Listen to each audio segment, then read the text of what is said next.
that in our society we assume to be abnormal, that we believe are normal, from the point of view of human evolution and human needs are totally abnormal. Hmm. So that we're living in a world that doesn't meet our needs, yet we think this is the normal world. And it may be the norm statistically, but it's not normal in terms of, it's not natural healthy in terms of what human beings actually need. Number one. Number two, in this society, physical illness and mental illness are actually normal responses to abnormal circumstances. Yeah.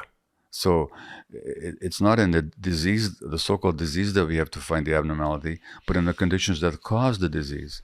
Yeah. And, this is where medicine completely fails. Yeah. Because when we can identify the cause of an illness as some external agent, like the novel coronavirus, Mm-hmm.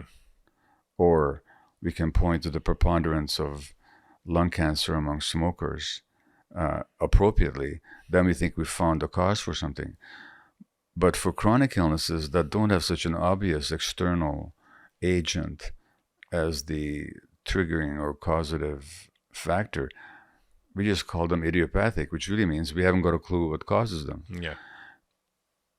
And yet, if you look at the actual lives of anybody with autoimmune disease, or anybody with malignancy, or anybody with depression or anxiety or ADHD or bipolar illness, you'll find that these illnesses manifest people's life experiences. They don't come out of nowhere. Right.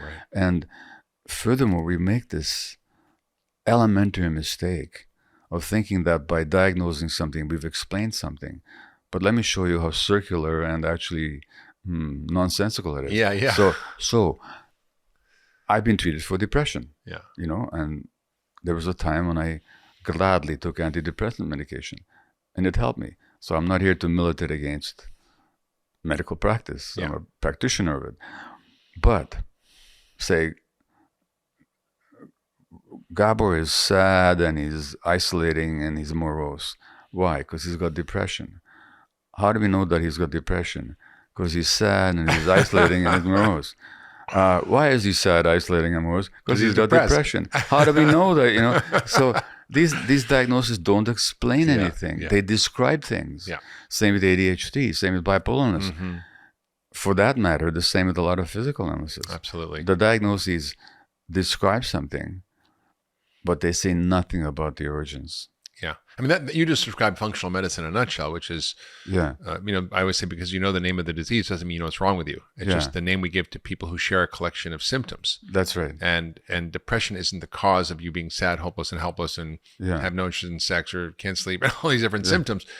And yet the doctors always fall into this trap of thinking that the name of the disease explains the cause. The cause of the symptoms is rheumatoid arthritis. That's why your joints are swollen. No, it's not because of that. It could be because of childhood trauma. It could be because of gluten. It could be because of mercury or a million other things. And so just because you know the name of the disease, it doesn't mean you know what's wrong with you. And I think this is never more rampant in any other field of medicine than psychiatry and then mental health issues, because, we just sort of label people and put them in groups, and then we treat the label instead of the cause. And then your work has really been about treating the causes that are mostly invisible and that are, not really even talked about. And we've really kind of pushed mental illness off in this sort of dark category. And in some ways, it's very stigmatized, and we blame the victim, and we don't really understand the context in which it arises.